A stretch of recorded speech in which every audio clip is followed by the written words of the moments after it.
que le peuple de Dieu est là? Nous allons prier pour rendre gloire au Seigneur.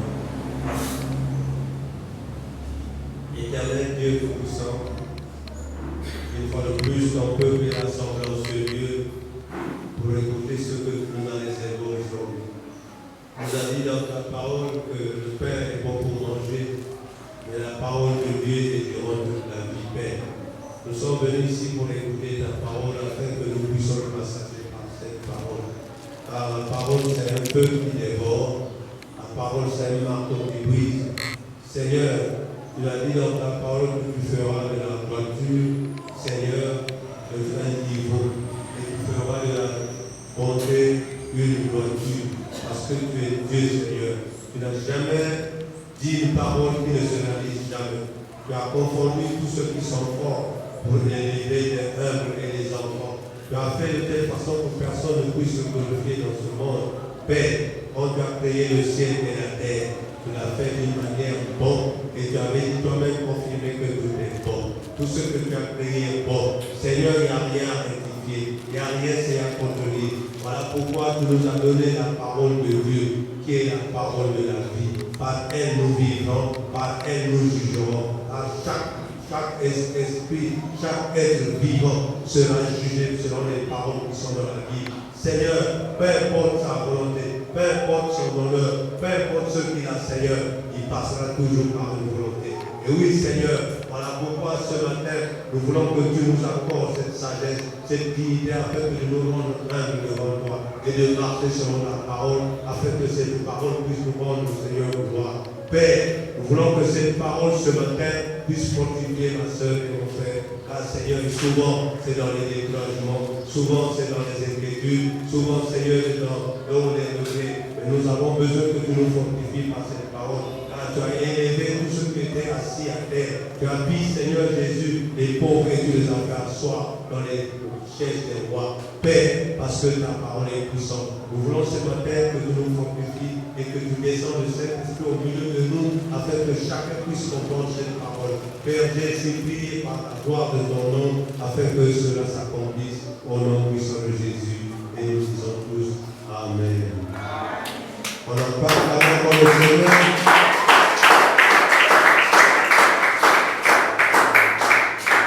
Bienvenue dans le Seigneur. Je vous dis d'abord bonjour. Ne répondez pas avec tristesse. Je vous dis bonjour au nom de Jésus. Que la paix du Christ soit avec vous. Et quand tu regardes à ton frère à côté, tu dois dire bonjour à ton frère. C'est une joie de dire bonjour à ton frère. Ah, le bonjour est gratuit. Si ça se payait, les gens ne saluaient pas les autres. Dites-moi qu'est-ce qui est plus gratuit que le bonjour. Dites-moi. Bonjour, bonjour, c'est gratuit. Ce matin, bien-aimé, le Seigneur nous a mis à cœur un thème très spécial.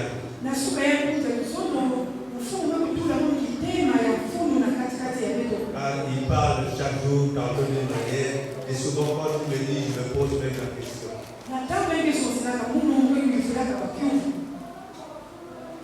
Le Seigneur est merveilleux. Tout ça, ça vient de la puissance de sa sagesse. Mais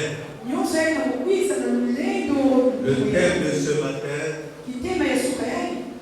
Dieu choisit les choses faibles pour confondre les forts.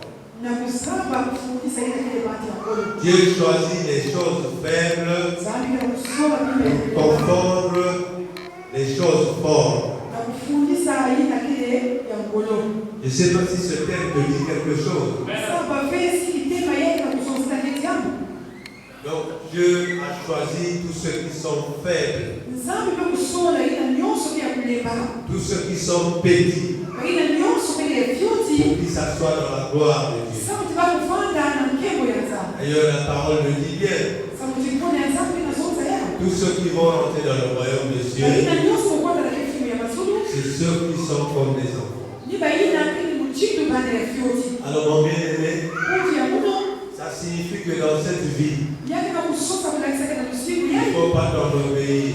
Il ne faut pas être plus que les autres. Sinon Dieu va te faire confondre. Il ne faut pas se moquer des autres. Si aujourd'hui tu es assis sur une chaise en or,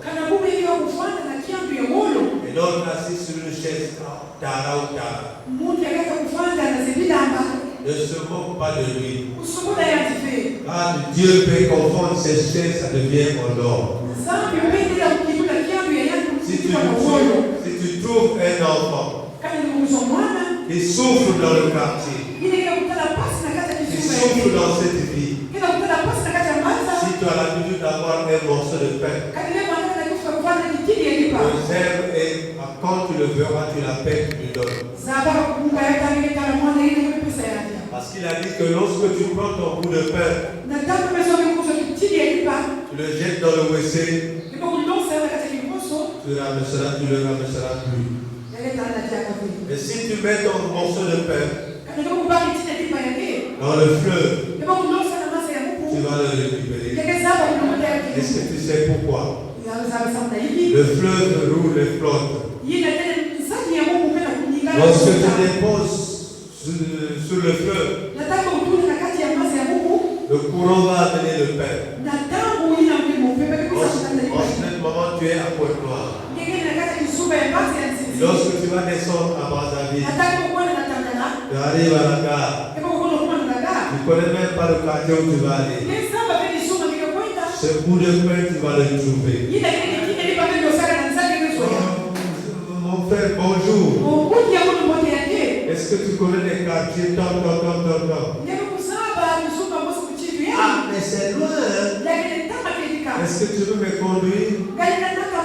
Viens, je vais t'amener. Tu as récupéré le bout de pain. Alléluia. Si tu as fait le bien, même si on te rembourse le mal, reste pour toi tranquille. Jamais le bien ne se transforme en mal. Alléluia. Il y a des gens qui se sont gonflés, s'enorgueillir dans ce monde. Il y a d'autres qui se tapent même la poitrine. Oh, je suis le plus fort du monde. Je suis le plus riche du monde. Mais dis-moi, quand tu te dis le plus riche, Dieu a fini d'envoyer des gens. Quelqu'un d'autre sera plus riche que toi. Je ne sais pas si vous comprenez cette sagesse. Il faut que tu comprennes. Le monde est petit. Ce que tu es, dis au Seigneur, merci. Si tu n'as rien, dis au Seigneur, merci. Et ce qu'il faut que tu fasses, c'est faire confiance à celui. Tu ne vois pas. Et il est là dans le monde. Est-ce que tu comprends quelque chose? Nous allons prendre notre premier verset. 1 Corinthiens, chapitre 1, verset 27 à 29.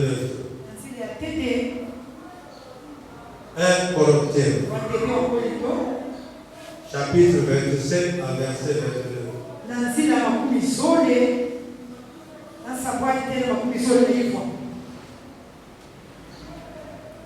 Est-ce que tu as la page là? Voilà, ici, je vais lire avec le français courant pour que le peuple de Dieu puisse bien comprendre.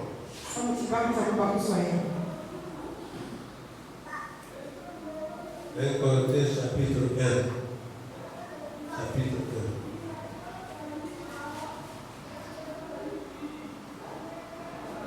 1. Alléluia. Amen.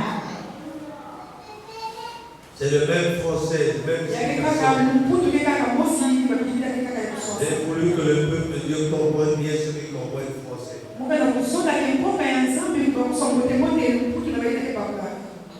Je vais lire au nom puissant de Jésus. Mais pour couvrir de honte les sages Dieu a choisi ce qui semble fou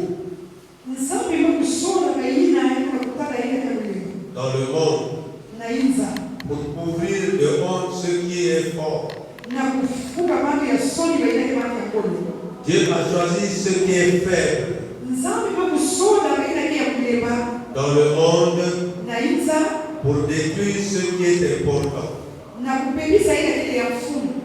Dieu a choisi ce qui est petit dans le monde.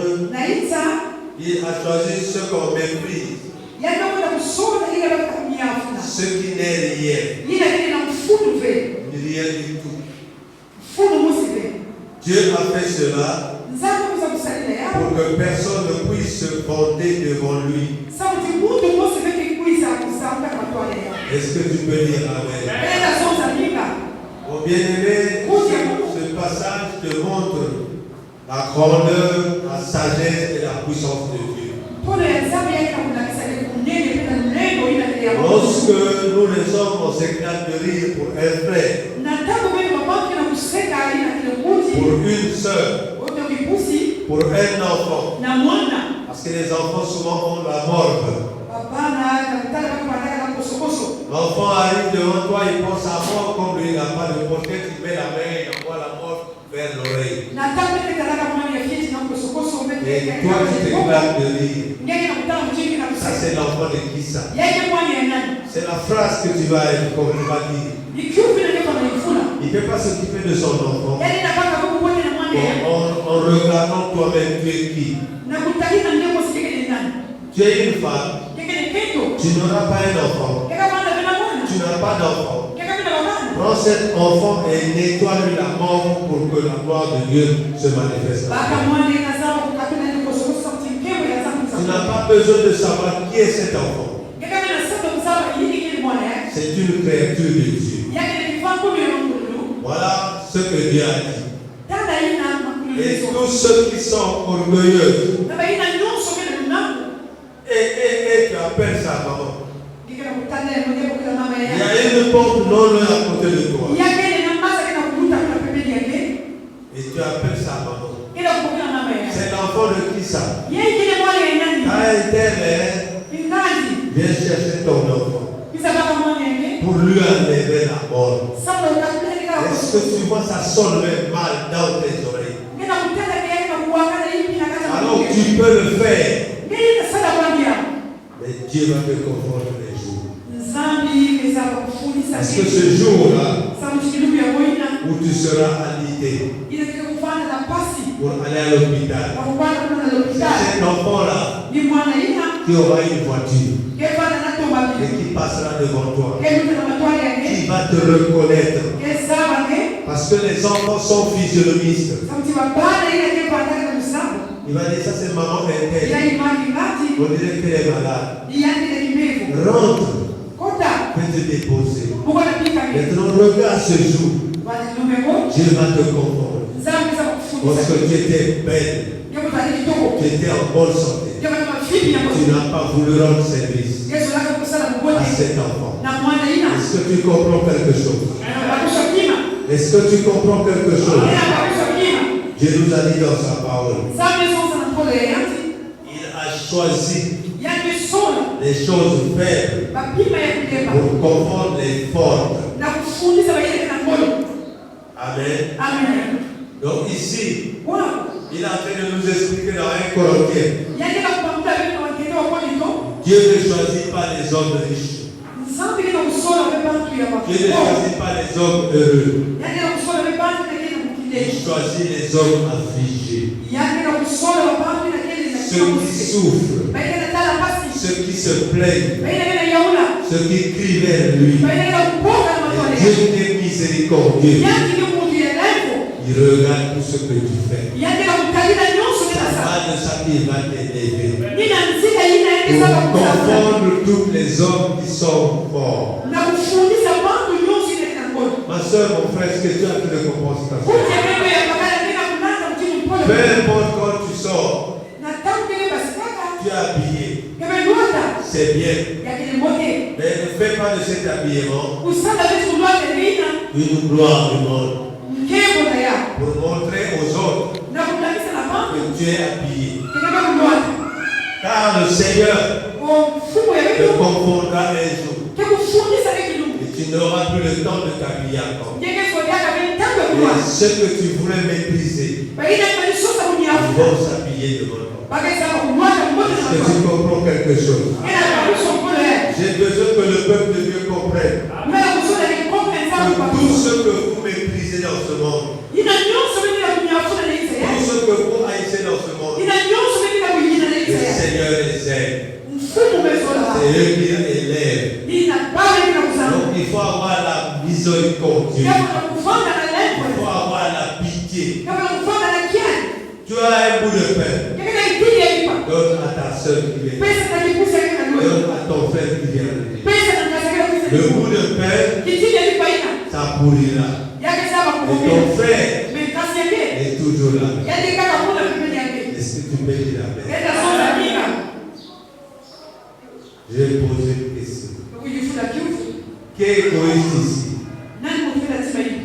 Qui peut l'aider le père? Voyez, c'est mauvais même de l'aider le père. Il y a beaucoup de manières d'être égoïste. Amen. Est-ce que mon frère a compris quelque chose? J'ai besoin que vous compreniez qu'est-ce que le Seigneur veut dire. Dieu a choisi les choses faibles pour confondre les fortes. 1 Corinthiens 1, verset 27 à 29. Tu vas revenir ça encore à la maison. Que ça soit dans 8 secondes, dans la Bible de vie, dans la parole sainte, ça revient au même. Est-ce que tu as compris? Nous allons apprendre encore 1 Samuel chapitre 17, verset 40 à 50.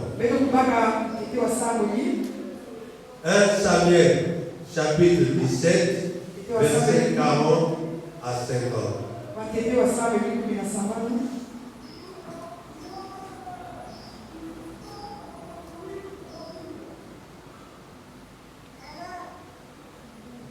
1 Samuel chapitre 17, verset 40 à 50. Est-ce qu'on peut lire au nom du Seigneur? J'ai dit que je suis dans le livre français courant, donc c'est un peu plus clair.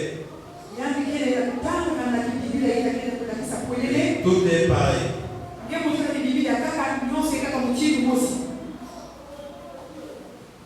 David prend son bâton et il va choisir 5 pierres bien lisses au bord du torrent. Il les met dans son sac de berger. Il prend sa fronde.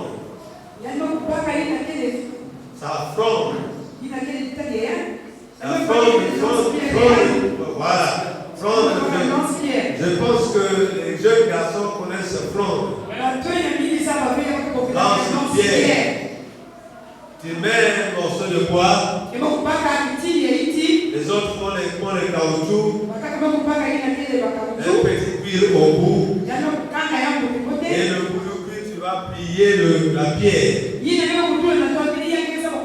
Quand tu tires comme ça, quand tu lâches, la pierre va aller avec une vitesse complète. Est-ce que tu as compris? Est-ce que tu as compris, mon bien-aimé? Voilà l'arbre que David avait préparé.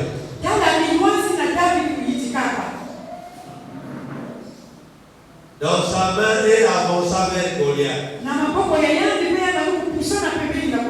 Goliath s'approche petit à petit de David. L'homme qui porte son bouclier marche devant lui. Goliath regarde David. Quand il le voit,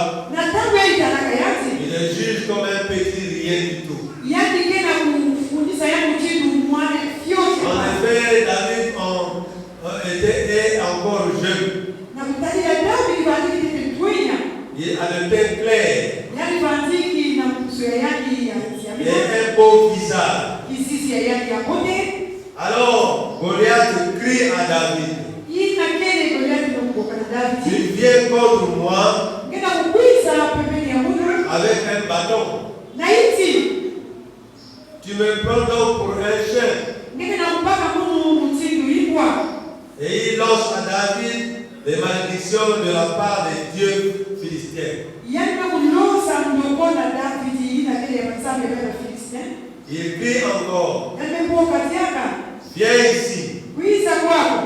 Je vais donc donner ton corps à manger aux oiseaux et aux animaux sauvages.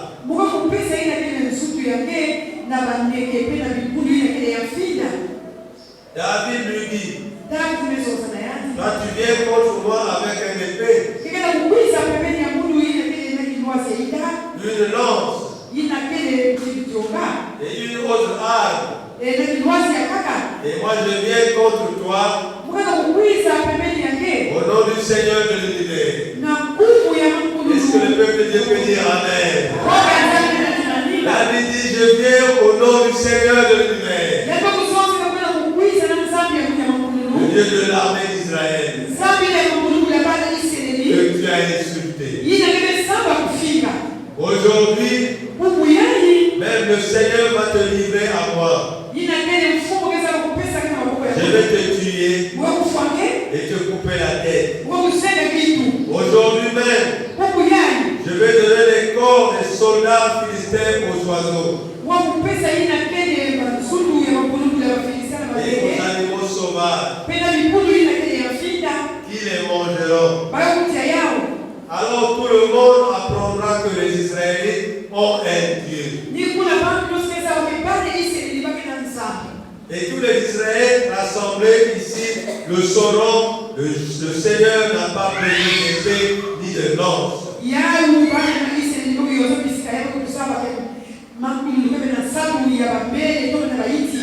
Pour donner la victoire. Il est le maître de cette guerre. Et il va vous livrer en notre pouvoir. Goliath se remet en marche vers David. Alors David court très vite vers Goliath sur le terrain de combat.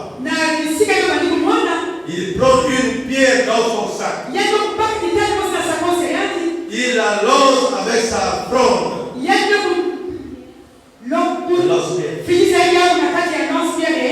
Et la pierre va frapper le front de Goliath. Elle s'enfonça dans son front. Et Goliath tombe le visage contre le sol. Ainsi, avec une fronde et une pierre, David a été le plus fort que Goliath. Le Philistin. Il l'a fait tomber. Il l'a tué sans épée. David court et s'arrête près de Goliath. Il tire l'épée de Goliath de son étui. L'épée de son étui. Et il lui coupe la tête. Alors quand les Philistins voient que leur champion est mort, ils se mettent à fuir. Est-ce que quelqu'un peut dire Amen? Est-ce que quelqu'un peut juste avoir Amen? Dieu a choisi des choses faibles pour confondre les forts. Alléluia. Goliath c'était un homme costaud. Dans chaque famille il y a des Goliaths. C'est un terme spirituel. Goliath ce sont des hommes forts des familles. C'est lui qui donne les ordres à toute la famille. Spirituel. C'est lui qui a donné les lois dans ta famille. Et dans ce combat au Congo aussi, c'est lui qui donne la loi à notre président. Le Congo, il a un Goliath. Mais le Goliath s'était créé par tout le monde. Lorsqu'il est arrivé devant le peuple d'Israël, il leur a dit, vous là, je demande 5 ou 20 personnes, vous tous pouvez venir battre avec moi. Et je vais voir si vous pouvez me battre. Et au même moment, le papa de David s'appelait Esaïe.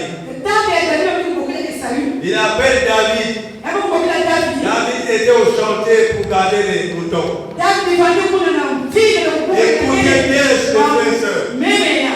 Écoutez bien ce que je dis. David était un jeune homme berger. Toi qui cherches des diplômes pour toi. Toi qui cherches des diplômes pour avoir fort. Toi qui cherches, je ne sais pas, de la belle beauté pour être marié. Toi qui cherches des amis pour se faire belle. Est-ce que Dieu a besoin de ses amis? Dites-moi, Dieu a besoin de tes amis. Est-ce que Dieu a besoin de tes diplômes? Est-ce que Dieu a besoin de ce que tu as pour que tu t'élèves? David était un berger. Il sentait la pourriture. Mais Dieu l'a dit. Son père l'a dit. Prends le sac. Va déposer les pères à tes frères qui sont à la guerre. Et tu vas me rapporter s'ils sont en bonne santé. Et ça y a pris les pains, les bananes, la viande. Il a mis dans le berger, dans le sac de David. Il dit à David, tu fais un peu vite pour m'amener les nouvelles. Oui, papa. David est parti. Quand il est arrivé, c'est au même moment que Goliath était en train d'influencer le peuple d'Israël. Je vous dis, un jeune garçon de 16 ans, 17 ans, toi qui te méprises, j'ai encore 10 ans. Les enfants de 10 ans qui sont plus sages que ceux qui ont 7 ans. Tu es né avec une sagesse. Tu es né avec un pouvoir. Dieu t'a envoyé sur terre pour accomplir ta mission. Ne te sous-estime pas. Ne dis pas que je suis rien. Ma famille est pauvre. Ne dis pas ça. Tu es venu pour une mission spéciale. Alléluia. Alléluia. David est arrivé. Sa mission s'est accomplie. Alléluia. Il est né pour le combattre. Mais on lui a mis berger par son père. Il fallait que ce bon berger puisse quitter dans lui. Oui. Je les bien-aimés ici qui peuvent se dire, ah, famille à nous va dire pauvre. Vous me croyez bien. Famille à nous va dire rien. Mais quand même, j'ai trouvé du travail. Alors, c'est la gloire de Dieu. Ça tombe sur tout le monde. Voilà pourquoi il dit, il confond les hommes forts pour élever les petits. Donc ça signifie que ceux ne te méprisent pas. Oh, la famille est-elle riche? Dis pas ce que tu vas passer au bas. Et tu as une mission dans toi. Tu ne connais ni le jour, ni l'heure que le Seigneur va t'élever. Continue à marcher dans la droiture du Seigneur. David est arrivé. Il dépose le sac. Il voit ses grands frères. Et il dit, qu'est-ce qui se passe ici? Ses grands frères lui disent, nous on te connaît. Toi tu aimes toujours la guerre. Ce n'est pas les affaires des enfants ici. Dépose le sac et repart sur papa. David dit, mais moi je voulais écouter ce qui se passe. Il a laissé ses grands frères. Il est parti voir une autre personne. Il lui a dit, cette personne, de grande personne, il fait le délit à nous. Il dit que qui peut venir me battre parmi vous tous ici? C'est ce qu'il a dit. David qui dit, moi, quand je garde les moutons de mon père, je commence à témoigner la grandeur de Dieu.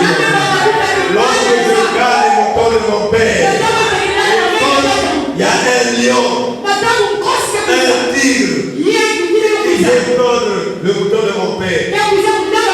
Je le suis à la pousse. Quand je l'attrape, je lui déchire la gorge. Il témoigne la grandeur. Il est guerrier. Alléluia. Et le soldat a dit, ah bon? Il dit oui. Je vais abattre le globe pour guérir. Tu n'es qu'un enfant. Non. Est-ce qu'il est plus fort que le tigre? Il est plus fort que le lion. Je veux le tuer. David avait l'espérance. Il avait l'espérance. Il n'a pas eu peur. Il n'a pas eu honte. Il a eu le courage. Il dit, je vais aller. Les gens ont pris des nouvelles. Ils sont allés voir le roi. Il y a un jeune là qui veut se battre avec Goliath. Et quand David se présente devant Saül, le roi est découragé. Mais tu ne peux pas. Il est qu'un enfant. Lui il combat depuis sa jeunesse. David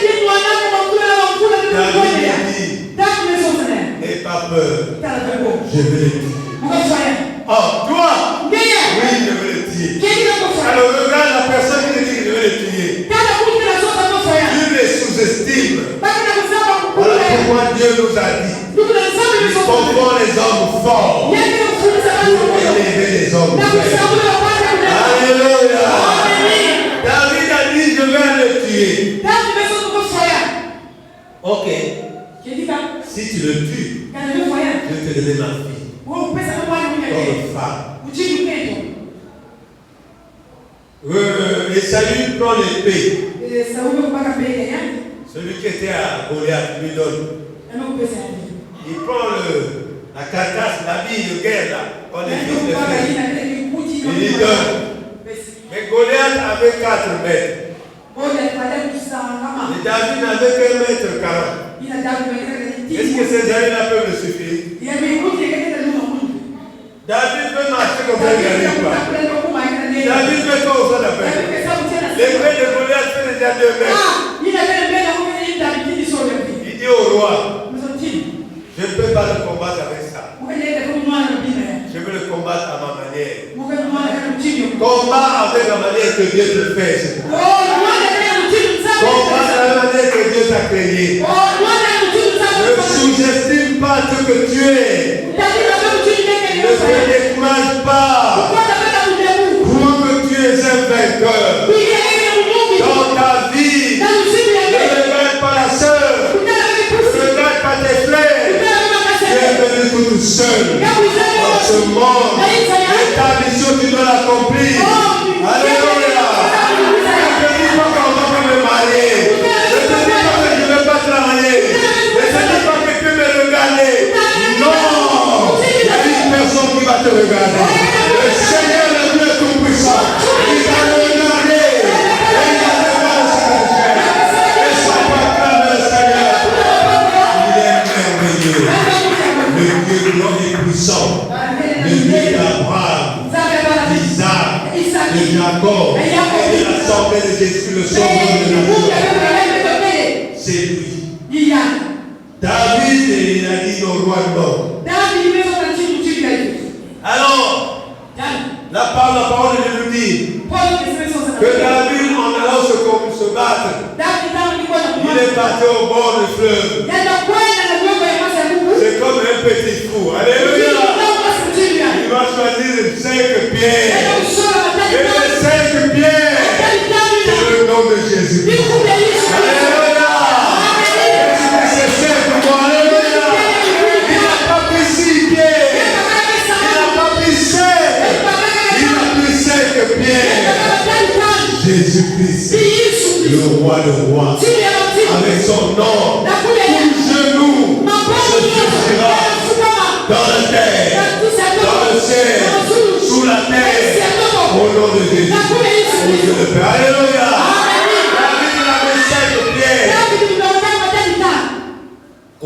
le garde.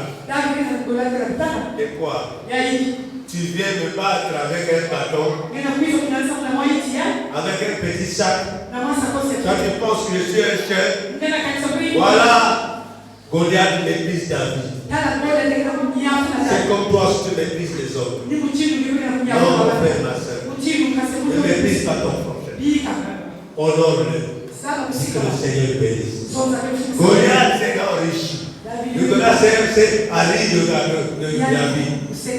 Il a dit à son gars qui transportait les armes, je vais te tuer. Je vais donner ton corps aux animaux. David aussi lui répond, toi tu viens avec moi, avec un épée, un javelot. Et moi je viens avec toi, avec le Seigneur. Je viens avec le nom de l'Éternel. Personne n'est au-dessus de l'Éternel. Alléluia. Est-ce que tu peux dire Alléluia? Jésus est le Seigneur. Personne ne peut combattre, Seigneur. Et confiance à ton Dieu. Peu importe ce que tu subis, peu importe ta maladie, peu importe ce que tu as, le chômage, le célibat, Jésus-Christ est Seigneur dans ta vie, ma vie. Alléluia. Est-ce que tu crois ce que je te dis? Oui. Goliath a tapé la poitrine. Il a cru qu'il était le plus fort. Mais David, écoutez bien le titre que je vous ai donné. Dieu fait quoi? Hein? Dieu fait quoi? Le fait. David prend la fronde. Lance-pierre. Goliath venait vers lui. Lui courait vers lui pour se rapprocher. Il la lance-pierre. Quand j'ai lâché la pierre, la pierre est rentrée ici au corps. La main passée dans la croix. Alléluia. En moi le plus fort est tombé, Seigneur. Alléluia. Goliath est tombé. Pense que tu peux faire tomber le Goliath de ta vie.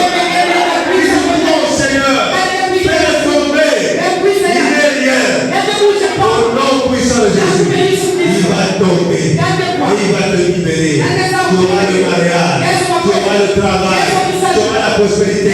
C'est le témoignage des enfants de Dieu. Alléluia. Donc Goliath a épuisé David. Je vais continuer encore. Nous allons prendre Esther, chapitre 2, verset 15 à 18. Esther.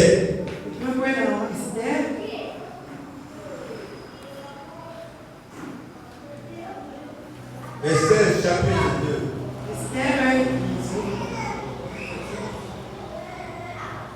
Esther chapitre 2 verset 15 à 18.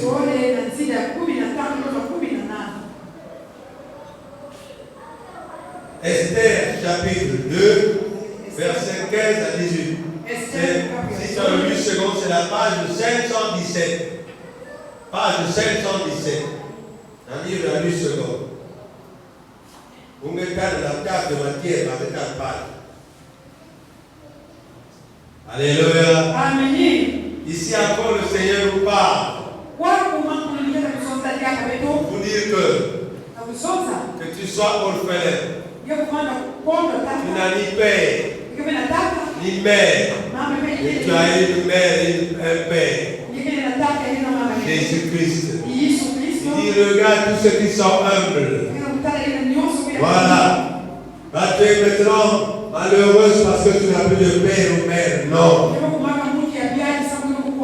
Jésus n'abandonne personne. Il y avait une reine. Elle s'appelait Vasti. Elle était mariée à un roi. C'est comme de dire à ma soeur, diminue la bouche un peu. Fais-toi un sonore, diminue ça. Diminue ça. Le mari n'est pas un idiot. Le mari peut t'aimer. Mais si tu es insolent et impoli, il peut changer une autre. Alléluia. Donc Dieu nous dit, femmes, soyez la soumission contre tout, le respect et tout. Ne méprise pas un homme. Il te nourrit, il fait tout pour toi. Alléluia. Peu importe sa situation, peu importe ce qu'il a, tu dois le respecter. C'est la loi de Dieu. Alléluia. Nous allons lire dans Esther. Esther n'avait plus de père ni de mère. Et Mardoché, l'oncle de sa mère, l'oncle de sa mère, l'avait élevé. Il a adopté chez lui. Et grandissait chez lui. Et la Bible nous dit qu'elle était une jeune fille très belle. De belle figure. Un bon comportement. Obéissant et soumise. Alléluia. La reine Vasti va faire la honte à son mari, le roi. Ils étaient en train de fêter. La reine aussi fêtait. Le roi a dit à son garde corps, va m'appeler ma femme, la reine, qu'elle vienne ici, je vais la présenter. La reine dit que je ne peux pas venir là-bas. Bon, dans vos cœurs, regardez. Un roi au milieu de ses ministres et tout. Qui appelle sa femme pour lui présenter devant le ministre. Et la reine refuse. La honte à la reine ou au roi. Le roi était frustré. Alléluia. Mais comme le roi a toujours des conseillers, les gens ont dit ce que Vasti vient de faire, ça va troubler toutes les femmes. Il faut maintenant nous manquer de respect. Roi, nous avons une idée. Tu dois rassembler toutes les jeunes filles vierges dans la ville. Parmi toutes les jeunes filles, tu vas choisir une que tu verras la reine à la place de Vasti. Alléluia. Ils ont ramassé les jeunes filles pleuraient même, ils croyaient qu'on va les tuer. Alléluia. On les a mis dans une très grande maison. On a mis tout ce qu'il faut pour la beauté. On a mis tous les habits de la beauté. Il y avait toutes sortes d'habits que les femmes aiment. Il y avait toutes sortes de chaises et bijoux que les femmes aiment. Alléluia. Alléluia. Écoutez-moi ce que je vous dis. Écoutez-moi bien ce que je vous dis. C'est écrit dans la Bible. Le gars qui s'occupait de ces femmes, on l'appelle l'énigme.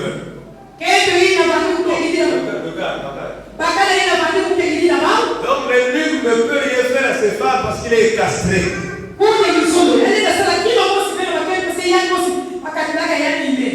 Alléluia. Le roi, ils sont intelligents. Mais cet eunuque aimait Esther. Il lui disait, tu prends seulement ce que ça c'est bon pour toi. Ne prends pas ce que tu regardes. Tout ce qui brille devant tes yeux, ce n'est pas de l'or. Et le roi appelait chaque fille pour aller chez le roi. Et les autres filles ramassaient toutes les parce qu'ils voyaient les squelettes jusqu'aux pieds, jusqu'aux mains. Alléluia. D'autres qui ont eu les bouts de jusqu'au bout, jusqu'au souci, jusque-là. Alléluia. Donc la beauté dépasse le mot beauté. Alléluia. Il passe, chacun passé. Mais le jour là, c'était le jour de la reine de Esther.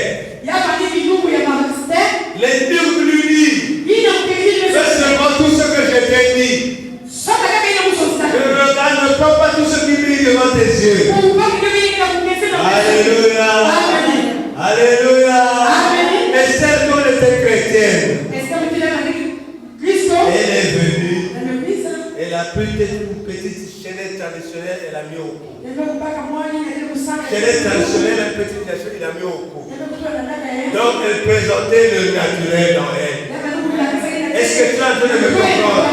Elle présentait le naturel dans elle. Et quand elle rentre chez le roi, je vais dire pour que vous voyez peut-être que je blâme. Alléluia. Je vais vous lire dans Esther 2, chapitre 15 jusqu'à 19. Un jour, c'est le tour d'Esther, fille d'Abiaï, et fille d'adoptive de son cousin Mardoché. Elle doit se rendre auprès du roi. Elle demande seulement ce que les nugmes,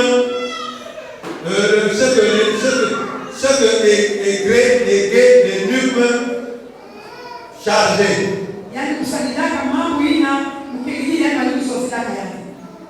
La maison des femmes. Il a conseillé de prendre tout ce qui voit Esther. Tout ce qui ne plaît, qui ne voit pas les yeux.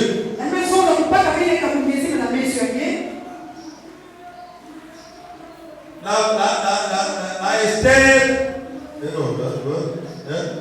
la 7e année où Exécer est roi, le 10e mois, au mois de Thérèse, on conduit Esther dans le palais royal.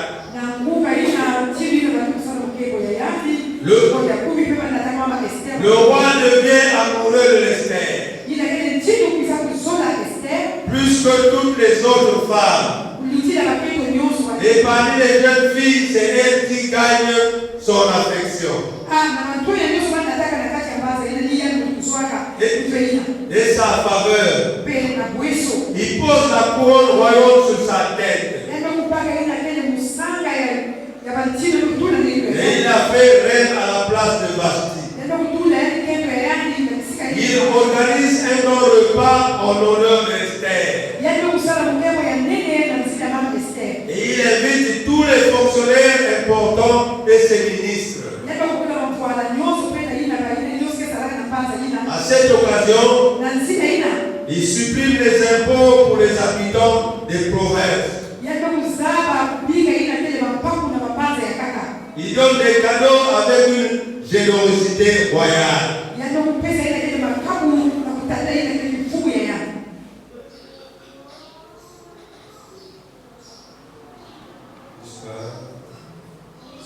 Mais c'est ça. Voilà. Amen.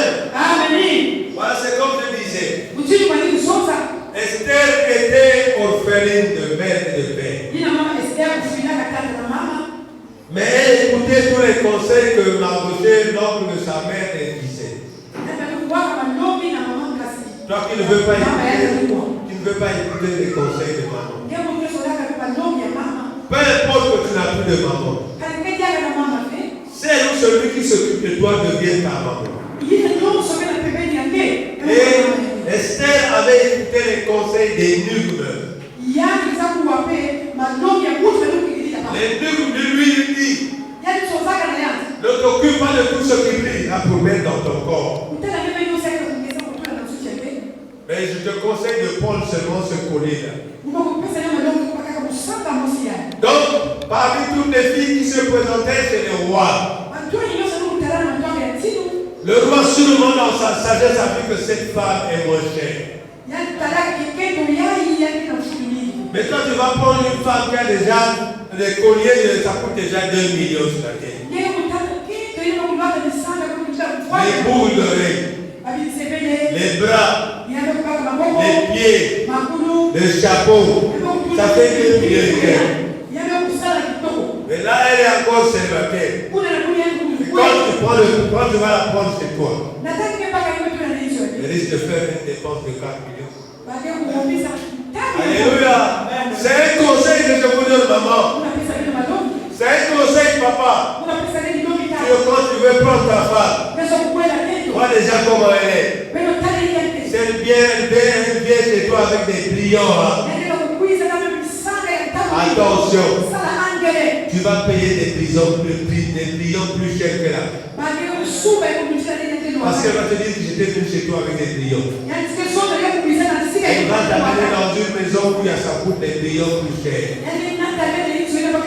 Est-ce que tu as en train de me saisir? Esther a pris une petite échelette. Et quand elle sort devant le roi tombe amoureux. Par rapport à toutes les belles femmes. Est-ce qu'elle était la plus belle de tout le pays? Est-ce qu'elle était la plus jolie de tous les pays? Mais elle était la plus simple de toutes les femmes. Elle a eu sa grâce. Ma soeur, le mariage, ce n'est pas aller payer tout ce qu'on m'a fait pour mettre sur ta face. Le mariage, ce n'est pas aller prendre des boucles d'oreilles où tes oreilles pèsent même 5 kilos. Et il y a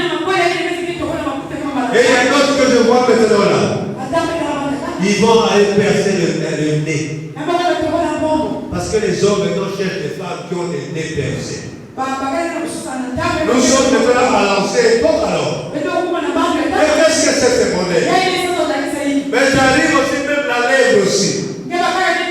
Et tu vas mettre te présenter maman avec maman. S'il vous plaît, alléluia. Mais je parle pour dire que ce que vous voyez tout cela, c'est le diable. Donc, pour avoir un mari, il faut mettre la bombe d'oreille le millet de couvent. Ah, excuse-moi. Donc, l'oreille, il faut mettre 7 boules d'oreille.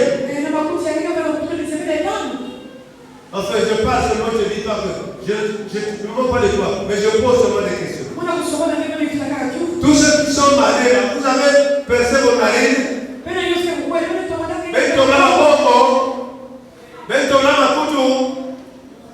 Ah, Jésus. La parole de Dieu est puissante. Elle ne change pas. Toi, tu peux changer. Mais tout le monde qui vit sur terre seront jugés avec cette parole. Donc, quand vous lisez la Bible, vous dites que ça c'est faux. Ça c'est vrai. Tout ce qui est dans la Bible est. Donc, chaque personne va passer et c'est la Bible là qui va le juger. C'est ce qui est écrit dans la Bible là qu'on va le juger. Alléluia. Parce que je vous dis que le monde éternel ne blague pas. Dieu n'a pas d'accepter à personne. Si tu es chrétien, tu dois respecter la parole de Dieu. Si tu dis que tu es chrétien, tu dois obéir à la parole de Dieu. Est-ce que mon frère, tu peux dire amen? Je vais quand même prendre le dernier verset, bien que ce n'est pas fini encore. 2 Corinthiens chapitre 12, verset 9 à 10. 2 Corinthiens.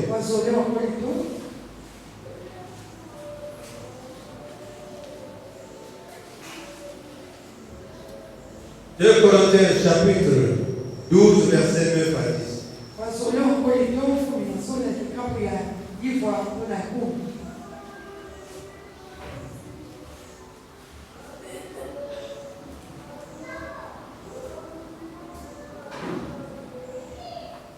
Je vais lire au nom puissant de Jésus.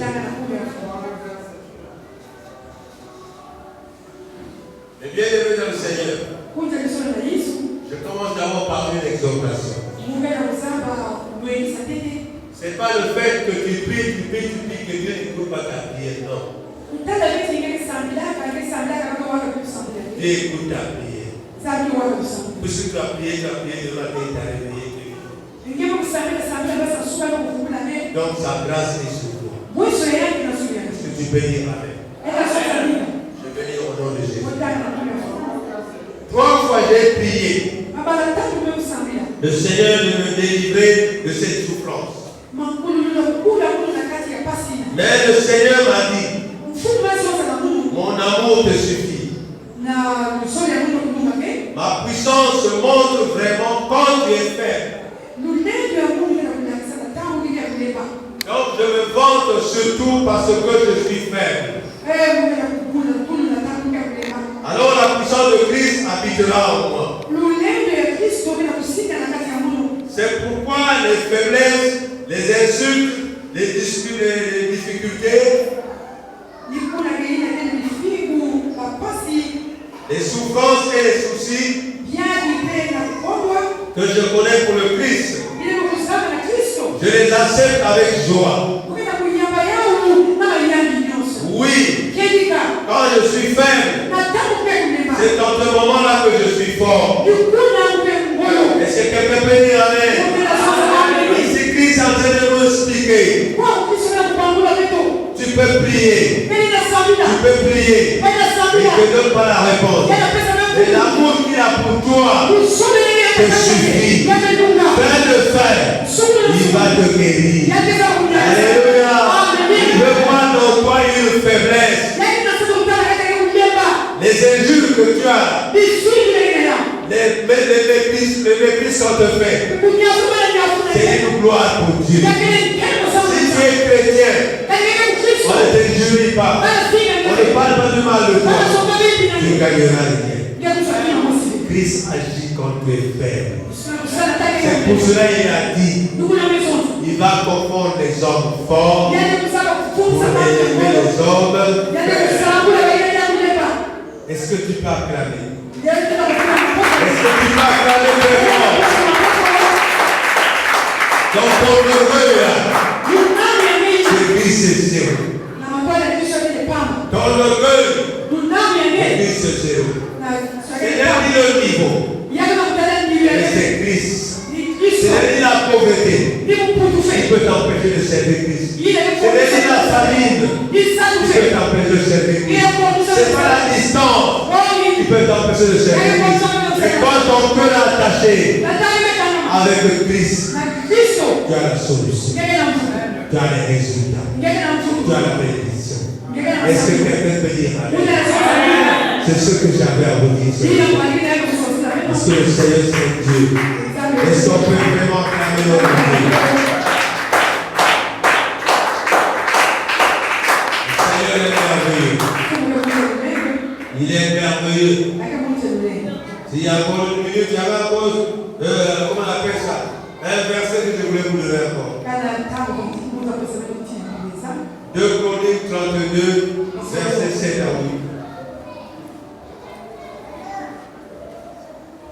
2 Chroniques 32. Pour voir qui vous devez faire confiance. 2 Chroniques chapitre 2, verset 11. 32.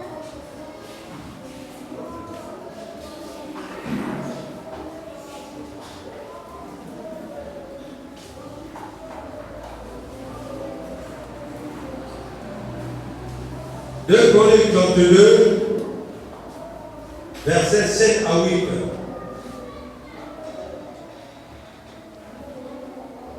Amen. Je vais lire au nom puissant de Jésus. Soyez forts et courageux.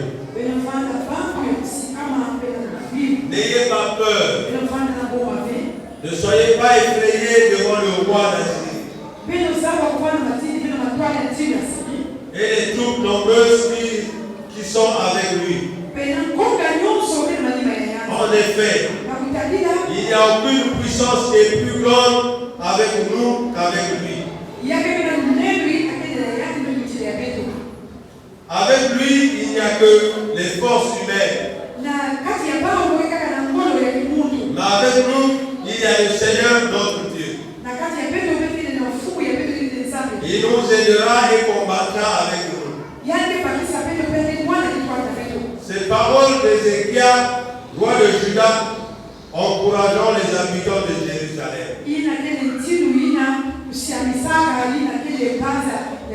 Vous voyez ce que le Seigneur dit? Ce n'est ni avec ses épées, ni avec ses marteaux, quoi qu'il va nous combattre. Mais nous allons combattre avec l'Éternel des armées. Et quand vous avez cette assurance dans vous, c'est là où ça peut réussir. Bien aimé, comprenez bien ce que je vous dis. avez l'assurance que les difficultés, les souffrances qui sont dans moi viennent de la gloire de Dieu. Et vous croyez que vous souffrez et en espérant que Jésus va te délivrer. Mais c'est pas de ça qu'il y aura la solution. Est-ce que vous avez compris? Oui, mais le peuple de Dieu, lorsqu'aujourd'hui, il n'a pas mangé, à midi, il n'a pas mangé, et là, il s'énerve contre Dieu. Je vais poser une question. Comment peux-tu t'énerver contre Dieu? Est-ce que Dieu a un problème avec ta nourriture? Dieu t'a réveillé. Tu vis. Qu'est-ce qui manque? Demande-lui ce que tu as besoin et il va te donner. Écoutez mon frère, écoute ma soeur. Tu te réveilles. Tu n'as rien à manger. Tu as créé le monde. Si toi tu n'as rien, est-ce que la soeur Rebecca n'aura rien? Tu peux prier.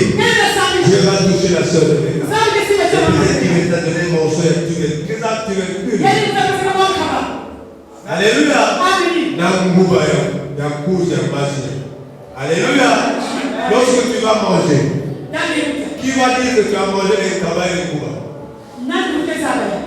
Le ventre est pour lui simple. Alléluia. À moins que tu cherches toujours la viande de bœuf. Est-ce qu'un ventre affamé a besoin de choisir la nourriture? C'est un problème que je vous donne.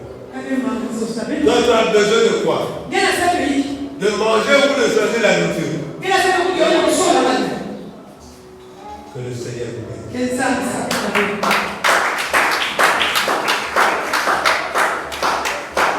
Jésus-Christ n'a pas de limite. Accepte tout ce qui se passe dans le monde. Et une chose, tu dois le craindre. Maman, papa, quel que soit ton âge, tu dois le respecter. Car tu vas passer avec ta mort devant lui pour le jugement. Il y aura deux personnes. Tu connais les deux personnes? C'est qui? Le diable et Dieu. Jésus ne viendra pas, mais les hommes sont là. C'est eux qui vont te juger. Ce que tu as fait. À partir d'aujourd'hui, mire ce que tu fais. Mire ce que tu es. Commence à enlever un peu. Je n'en vais pas finir. Je vais prier s'il te plaît. Dans l'exhortation, on peut l'avoir en mardi et attention, bien-aimés. Notre Dieu comprend les enfants. Pour élever les hommes. Souvenez-vous de David et Goliath. Souvenez-vous de l'orpheline d'Esther. Quand on dit Esther était orpheline. C'est allié. Sans oublier encore la rue. Et l'heure nous a manqué pour parler de tout ça. Dans la Bible, Dieu a élevé tous ceux qui se font petits.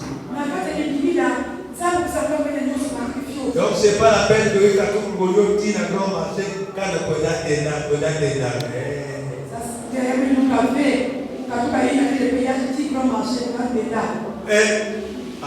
Elle est cool, Marie, c'est que passé. Comme vous avez souvent des démarches, il faut maintenant qu'on vous regarde. Alléluia. Alléluia. Les démarches étaient finies là. Allez, c'est bon, je vais prier. Père, ta parole est puissante parce que tu nous as parlé de ce que nous sommes. Jésus, lorsque nous voyons ce qui s'est passé entre Goliath et David, ton thème est dans le chemin de la gloire. Parce que tu as confondu tous ceux qui se font élever et tu as élevé tous ceux qui sont humiliés. Seigneur, ta parole c'est comme ça. Car dans la marche de ce monde, tu veux que, Seigneur, tous reconnaissent ta grandeur. C'est pour que ta grandeur soit respectée. Que nul ne puisse se lever devant toi. Car tu as créé le monde et la terre. Parce que, Seigneur, tous doivent s'humilier devant toi. Père, tu veux jamais ceux qui se lèvent, mais tu veux que tous soient derrière toi. Voilà pourquoi tu viens de nous parler d'être humble, d'être doux. Et Seigneur, ne veut pas être fort. Les orgueilleux ne peuvent pas rentrer au royaume des cieux parce qu'ils veulent, Seigneur, te humilier. Mais tu as besoin des enfants qui veulent, Seigneur, t'élever pour qu'ils entrent au ciel. Père, nous l'avons écouté pour notre édification. Manifeste ta gloire et ta puissance pour que tu fasses changer mon frère par rapport à cette parole. Que tu me changes moi aussi et que, Seigneur, cette parole soit pour nous tous une bénédiction pour la gloire de ton nom. Au nom de Jésus. Et nous disons Amen.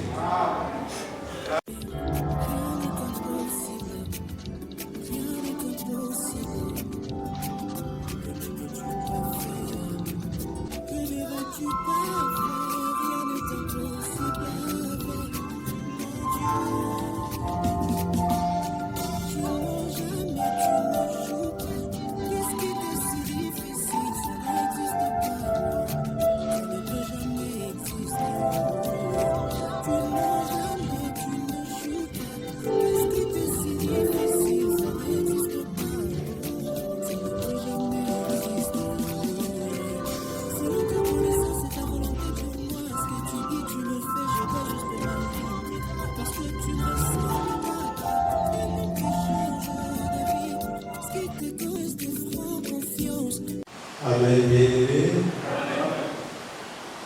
Allons prier le Seigneur au nom de Jésus.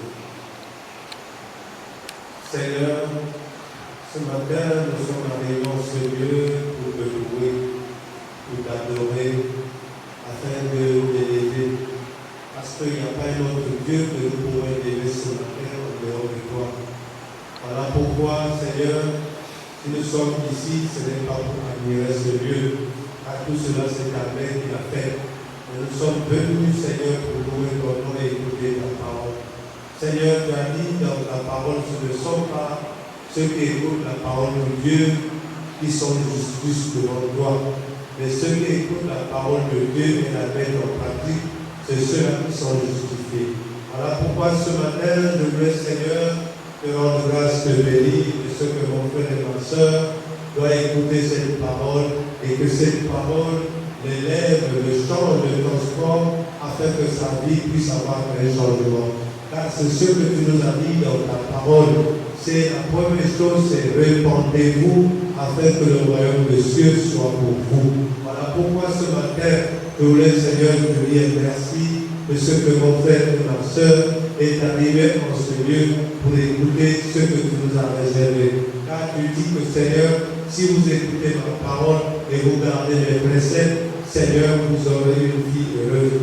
Seigneur, merci de ce que tu vas nous enseigner et merci de ce que tu vas nous orienter, car ce ne sont que des paroles qui vivifient et qui donnent la vie. Voilà pourquoi, Seigneur, que ta parole soit glorifiée, que ton nom soit élevé, et j'ai ainsi prié au nom puissant de Jésus, et nous disons Amen.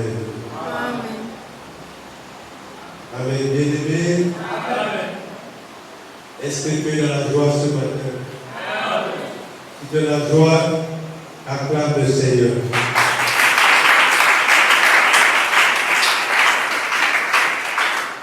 Et je vais te dire bonjour au nom puissant de Jésus. Et toi aussi, à tes côtés, s'il y a une sœur, un frère qui me dit bonjour au nom de Jésus. Parce que le bonjour, c'est une salutation. Amen. La salutation, ça fait vivre, ça donne la joie. Ce n'est pas la peine que quand tu viens écouter la parole de Dieu, les soucis qui sont hier, tu les amènes à l'église. Les soucis de l'année passée, tu les amènes. Non. Est-ce qu'il y a-t-il un problème qui est possible à Dieu de résoudre? Tout est possible à celui qui croit. Mais la première des choses, il faut que tu crois. Alléluia. Mais tu peux écouter la parole de Dieu, mais si tu ne crois pas, ça ne va pas marcher. C'est pas si tu es arrivé à la côte sauvage. Déjà, peut-être qui est arrivé à la côte sauvage. Oui, Tu vois comment faire de l'eau de la mer. Est-ce que quand tu regardes, cette eau est tranquille? Mais si un chrétien est comme cette eau de la mer, il aura rien dans le Seigneur. Amen. Alléluia. Amen. Voilà, je voulais vous dire que dans la vie d'un homme, il ne faut pas qu'il soit comme les vagues de la mer. Il faut qu'il écoute et il mette en pratique. Alléluia. Voilà, ce matin, le Seigneur va nous enseigner sur l'humilité. Donc, le thème de ce matin, c'est comment devenir humble. Comment devenir humble. Humble, c'est pas si on veut tout bas. Comment pour ça, c'est ça, non? Comment pour ça, là, na Amen. Être humble, c'est ça, non? C'est ça. Boulouka. Pouvoir de façon moins nerveuse. Alléluia. Amen. Comment devenir humble? Bien aimé, la parole de Dieu est claire. Parce qu'il y a la parole de Dieu qui nous défend de nous glorifier nous-mêmes. Il arrive de fois, le bien-aimé, il se réveille, il dit, ah, vous bien vous-même, vous bien. Et vous bien quand même, vous le bien, vous bien. Alléluia. Donc c'est toi-même qui est permis de se réveiller en bon état. Et ça, c'est ce qu'on appelle l'orgueil du monde. Oh, quand nos âmes nous assurer, que vous bien il y a tout ça. Vous bien il y a vanne, il y a ça d'abord la vie à nous. Alléluia. Voilà l'humilité. Si tu reconnais Dieu comme grand supérieur, là tu le respectes. Mais quand tu prends la place de Dieu, tu es obligé. Est-ce que quelqu'un peut dire amen? L'humilité, vous allez comprendre aujourd'hui que ça signifie. Ce n'est pas, tu arrives, tu commences à dévaloriser les autres et à te faire valoriser. L'humilité, c'est d'abord reconnaître la grandeur de ton prochain, reconnaître la bonté de ton prochain et maintenant, Dieu aussi qui voit ton cœur va t'aider. Alléluia. Amen. Nous allons prendre notre premier verset. Ésaïe 66, verset 2. Ésaïe 66, chapitre 66, verset 2.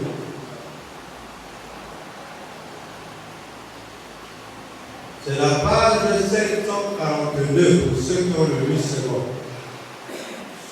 Ésaïe chapitre 66, verset 2. Page 742. Je vais dire au nom puissant de Jésus. Toutes ces choses m'amènent les affaires. Et toutes ont reçu l'existence de l'Éternel.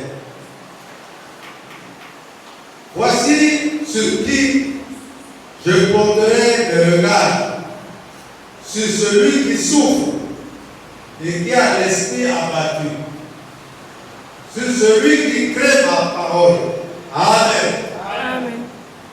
Voilà, d'une manière, être humble. Être humble, c'est craindre la parole de Dieu. Alléluia. Amen. Lorsque tu crains la parole de Dieu, tu ne peux pas t'obéir. Pour dire que tu es supérieur aux hommes. Tu es supérieur même à Dieu. Puis il y a d'autres qui se croient supérieurs à Dieu. Parce que tout ce qu'ils font, tout ce qu'ils ont, c'est grâce à leur chance. Leur du coco, leur bénédiction. Mon frère est trompe-toi.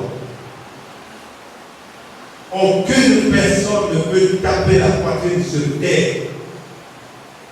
Parce qu'il a beaucoup de maisons. Il a une richesse que tout cela vient de lui-même. Désolé. Si cette personne s'enorgueillit, je le dis qu'il est désolé. Tout cela ne vient que de Dieu.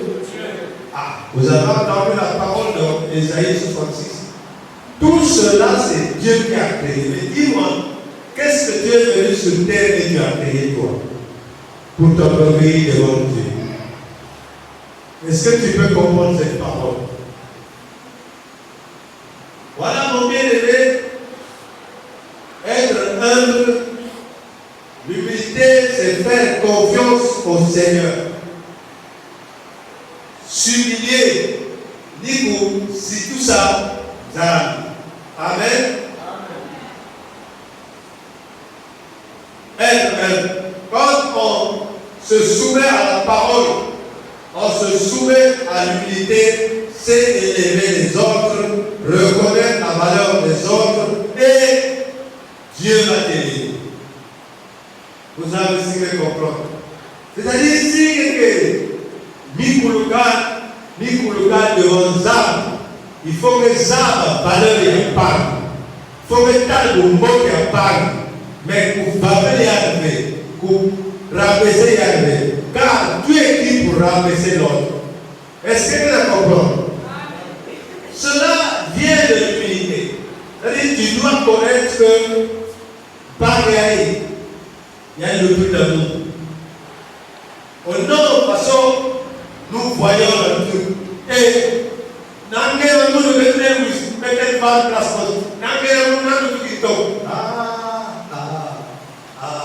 désolé.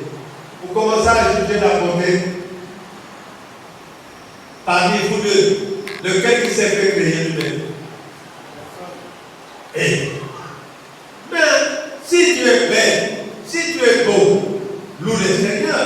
Parce qu'il a dit dans sa parole que la gloire de Dieu est merveilleuse. Parce qu'il nous a créés d'une manière digne de louer le Seigneur. Alléluia. Amen. Il n'a pas créé quelque chose qui est vilain. Il a créé tout est bon devant le Seigneur. Ce n'est pas la peine de juger ton prochain. Nous allons prendre 1 Pierre, chapitre 5, versets 6 à 7. 1 Pierre, chapitre 5, versets 6 à 7. Nous allons écouter ce que le Seigneur veut dire. 1 Pierre, chapitre 5, versets 6 à 7. C'est la page 1232.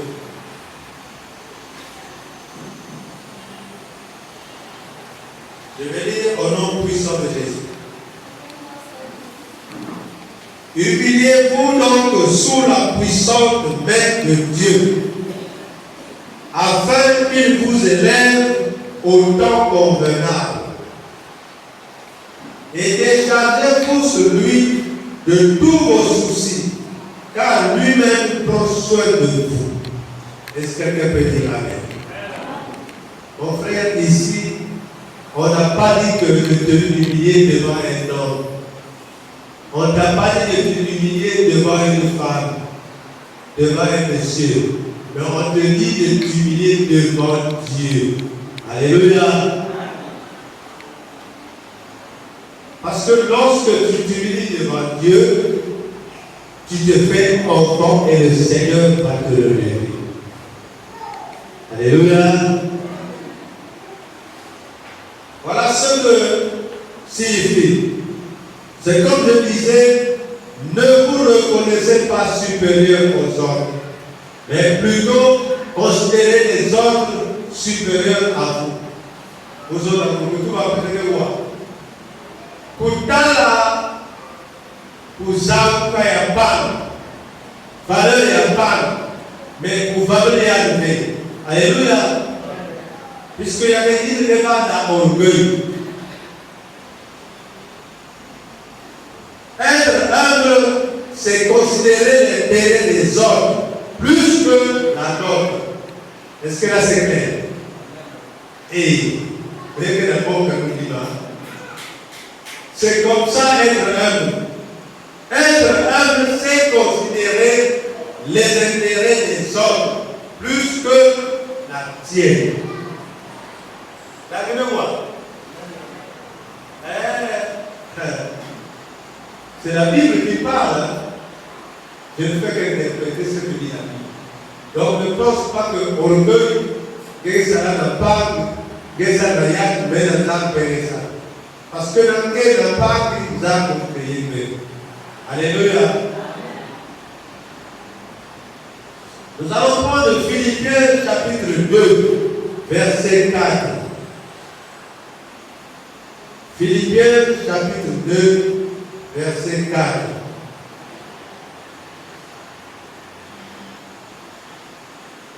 Philippiens, Actes des Apôtres, Romains, 1 Corinthiens, 2 Corinthiens, Galates, et puis Philippiens. C'est la page 1191.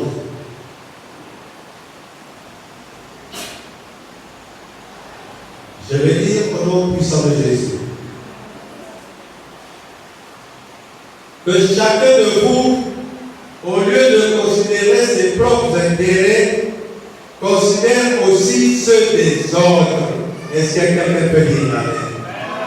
Voilà la parole de Dieu, comment elle nous enseigne. Ne pense pas que tu vaux plus que l'autre, mais plutôt glorifie Dieu pour l'autre. Et quand tu glorifies l'autre, Dieu va te glorifier. Alléluia. Pour être élevé, il faut que tu commences d'abord à élever ton prochain. Et maintenant, cette élévation que tu fais pour l'autre, et Dieu lui-même va t'élever.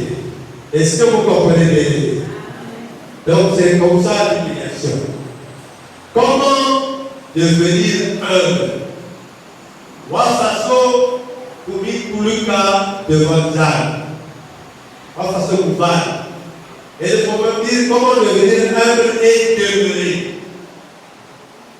Pour ça, nous ne faisons pas des rêves aussi que quelqu'un va parler, quelqu'un qui tombe. Même si quelqu'un va bien, loue Dieu pour ça. Mais ne dis pas que je chante plus que tous les autres. Même si tu pries, ne dis pas que je prie plus que les autres. Non. Tu vas te dire, Seigneur, fais que mon frère et ma soeur louent aussi ton nom, comme tu m'as donné à moi le but de louer. Tu dois toujours penser à l'intérêt des autres. Est-ce que quelqu'un comprend? C'est difficile, hein? Il y a qu'à passer. C'est bien la voir, mais il y a qu'à passer.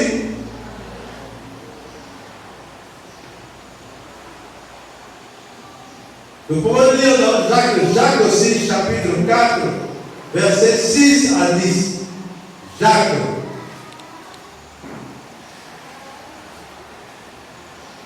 Jacques chapitre 4, versets 6 et 10.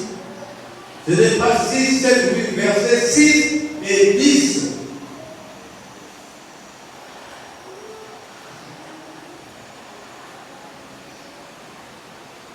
Jacques chapitre 4, versets 6 et 10. Écoutez ce que la parole de Dieu dit. Il accorde au contraire une grâce plus excellente. C'est pourquoi l'Écriture dit: Dieu résiste aux orgueilleux, mais il fait grâce aux humbles.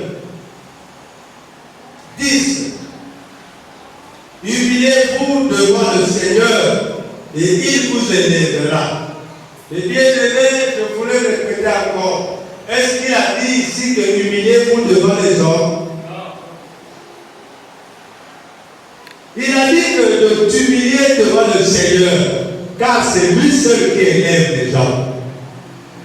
Mais un homme n'élève pas quelqu'un. Alléluia. Il peut t'élever pour 2 jours, pour 3 jours. Car le monde d'un homme est limité, puisque c'est un être vivant. Il doit mourir. Alléluia. Mais quand tu t'humilies devant le Seigneur, c'est le Seigneur qui va te lever. Maman, papa, est-ce que quelqu'un a un conseil à David? Donc, le papa de nous, papa, nous n'avons pas payé. Pour le donner pas. ou bien les belles. C'est quand même un papouille.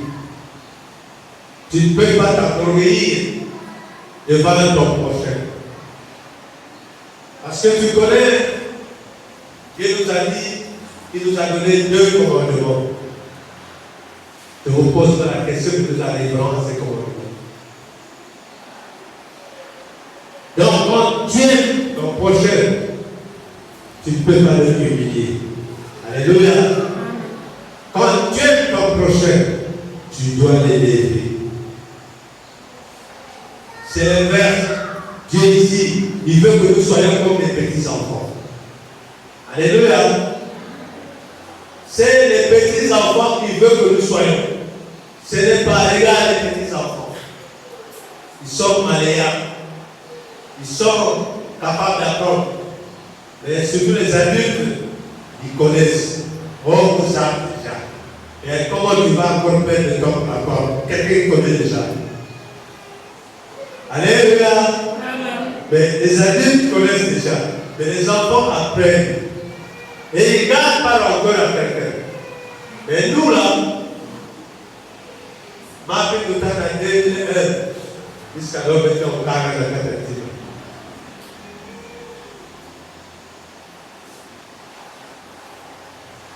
Comment devenir humble et le demeurer? Ce sont les sentiments qui se manifestent dans nos vies. Les sentiments. Comme en se montrant supérieur aux autres. Non, Dieu ne veut pas ce genre de personne. C'est de l'orgueil devant Dieu. Et il risque de te rabaisser. Voilà. Il ne faut pas que tes sentiments, ma bande à banda, na nous faisons alléluia. Parce que là, nous sommes pays. Élève Dieu. Donc, sois humble devant lui. Et lui qui voit en cachette va se révéler. Et c'est que la comprendre.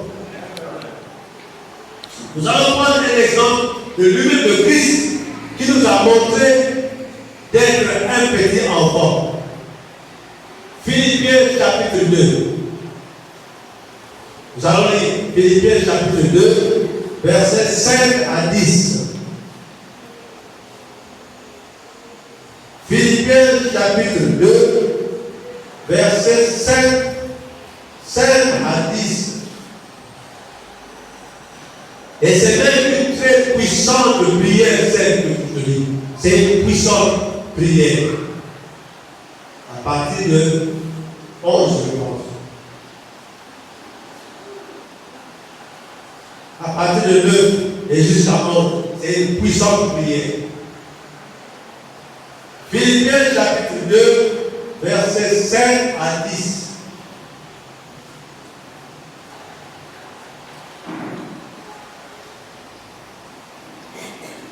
Ayez en vue en vous les sentiments qui étaient en Jésus-Christ.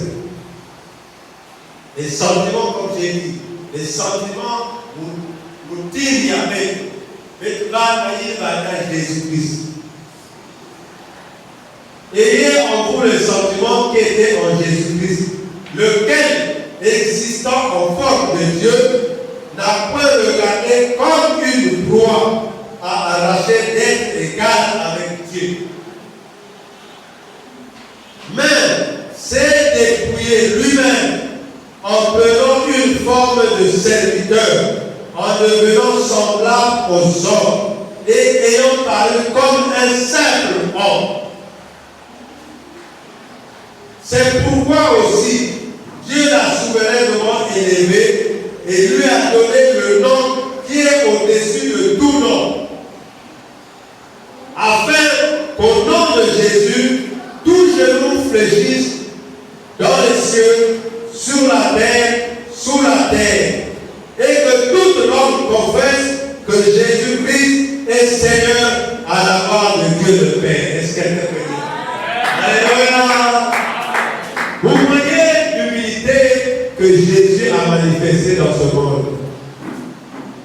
Il était puissant. puissant, puisque c'est un Dieu. Mais il s'est humilié comme un simple homme. Voilà pourquoi Dieu l'a élevé. Et au nom de Jésus, tous les genoux, toutes les puissances, sous la terre, dans le ciel, sur la terre, se mettent à genoux pour la gloire de Dieu le Père. Alléluia. Voilà. Maintenant, toi, pauvre pécheur, tu arrives devant l'homme, tu dis, quel amour, mais quel pareil, dans quel amour, mais quelle bonne place moi aussi. Je vais couper dans le sou. Je vais t'appeler un peu. Je vais t'appeler un peu. Parce que je vais couper dans le. Et maman, papa, ma lèvre. Ici, Jésus nous montre. Lui, il était supérieur à tous. Mais il a pris la forme d'un simple homme. Il s'est humilié pour montrer la grandeur de Dieu. C'est pour cela que Dieu a vu l'humilité qui était en lui et il a élevé en lui donnant un nom qui est au-dessus de tous les noms. Que ce nom de Jésus, toutes les puissances qui sont sur la terre, dans les cieux, se mettent à genoux devant Jésus, au nom de Jésus-Christ. Alléluia. Est-ce que dans la modèle, il y a beaucoup il y a Jésus? C'est pour cela qu'il veut que nous soyons comme lui. Ayez des sentiments. Donc, qu'est-ce qui prouve un homme à être orgueilleux? Ce sont les sentiments de supériorité en lui. Non. Tes sentiments doivent être inférieurs devant ton proche. Est-ce que vous allez comprendre? Qu'on a trouvé devant Pâques, mais les Kouloula devant Yann. Parce que quand tu veux te faire valoriser, je peux prendre un exemple. Ceux qui sont devant un public, c'est pas nombreux là, où il y a même des morts, où les gens admirent. Mais Dieu dit que ces gens-là sont vanité de vanité. Voyez que quand tu t'élèves plus que Dieu te trouve vanité de vanité. Est-ce que vous comprenez? Donc, ceux qui portent des chapelets, des croix, des gilets, des croix, tout ça, pour montrer la gloire des hommes, que Dieu, c'est l'abomination. Est-ce que nous, tu pourras calmer? Ah, mais laisse-moi calmer. Dis-moi, je vais changer forme, je vais changer âge encore, ou bien je vais faire quelque. Amen. Je vais faire populaire pas. Si Dieu retire le souffle de vie, il ne coupe les autorités patron Mélos. Alléluia. Naouna Zan. Toubisa Yann. Élève Dieu. Reconnais que tu es zéro devant lui. Et lui, quand tu élèves Dieu, Dieu en voyant ton cœur, il va te lever. Alléluia. Amen. Il y a beaucoup de choses qui se passent. Ne nous contentons pas d'être plus que Dieu, car toute grâce vient de lui. Tout ce que tu as, mon frère, tout ce que tu es, tout ce que tu manges, tu vis, ça vient de Dieu. Amen. Amen. Tu dois le connaître. Mais ne te dis pas dans le problème que oui, je vais ça le test, je vais ça l'examen, que quoi, moi étudier midi, ou même toi. Et étudier, ça va me presque grâce à toujours à chacun. Parce qu'il y a d'autres aussi qui étudient avec toi. Alléluia. Amen. Si nous pouvons voir dans Deutéronome, chapitre 8, versets 17 à 18. Deutéronome, chapitre 8, versets 17 à 18. Deutéronome, chapitre 8, verset 17 à 18. C'est la page 200. Page 200. Deutéronome. Donc je vais vous montrer comment les gens sont orgueilleux devant Dieu.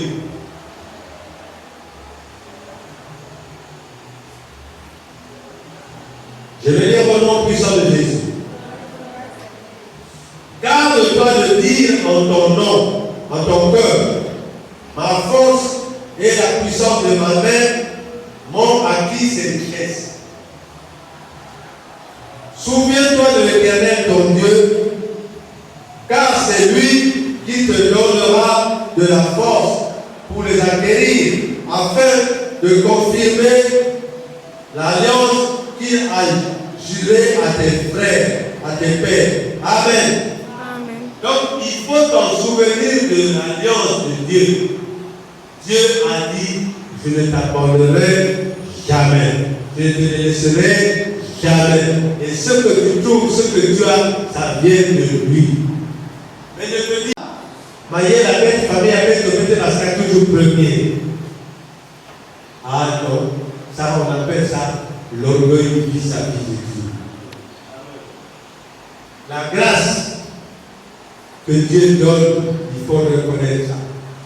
Tout ce qui est sur terre, il vous a dit dans Ésaïe 66, c'est lui qui a créé. Comment se fait que toi qui es venu sur terre, tu peux maintenant avoir cette grâce? C'est lui qui permet que tu trouves ça. Alléluia. Là, c'est clair. Il faut remercier le Seigneur. L'orgueil vis-à-vis de Dieu se fait sentir dans la personne en se manifestant qu'il est supérieur à Dieu. Donc toutes les personnes qui se manifestent en prouvant qu'ils sont supérieurs à Dieu sont validés devant Dieu. Ça c'est l'orgueil. Alléluia.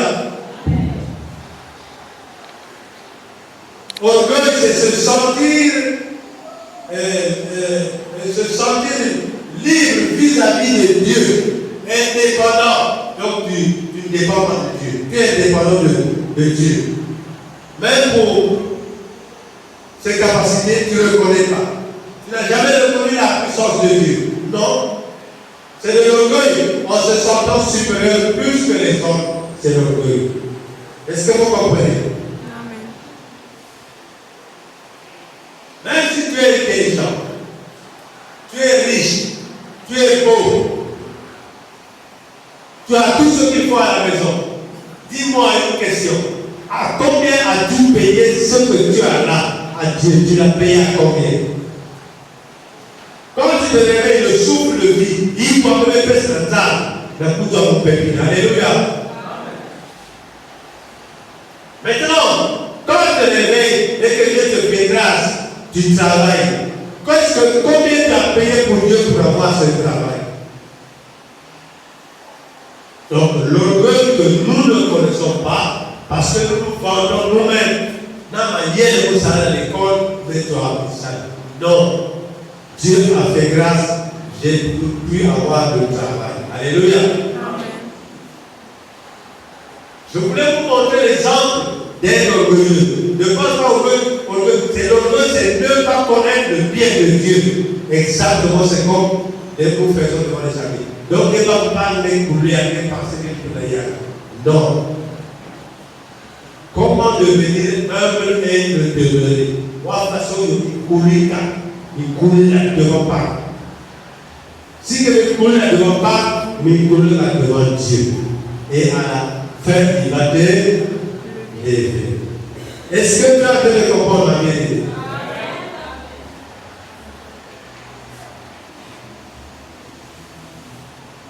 Ne pas être orgueilleux devant Dieu. Alors, maintenant, le Seigneur commence à rentrer dans notre vie actuelle. Prenons Matthieu chapitre 22, verset 39.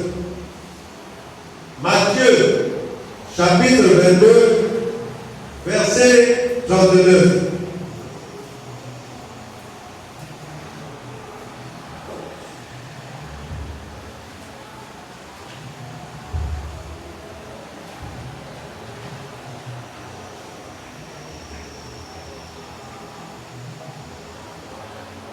Matthieu, chapitre 22, verset 39.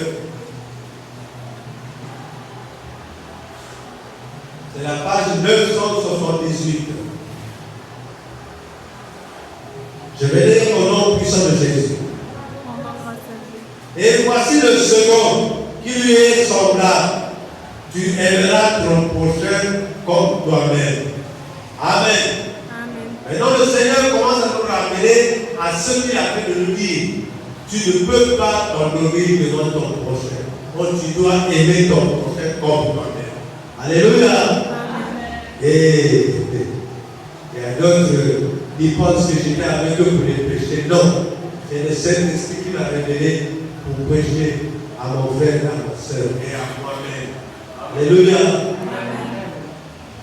Parce que le prédicateur, ce qui prêche, ça lui concerne d'abord. C'est comme ça. Vous voyez? Et il dit de reconnaître la grandeur de ton prochain. Amen. Et en plus, je vous dis que d'avoir les sentiments des enfants, comme un enfant. Tous ceux qui sont comme des enfants rentreront dans le royaume des cieux. C'est-à-dire, les gens disent ce passage, mais ils ne comprennent pas. Amen. Nous allons lire pour comprendre. Matthieu chapitre 18, verset 1 à 4, et je vais vous expliquer. Matthieu chapitre 18, verset 1 à 4.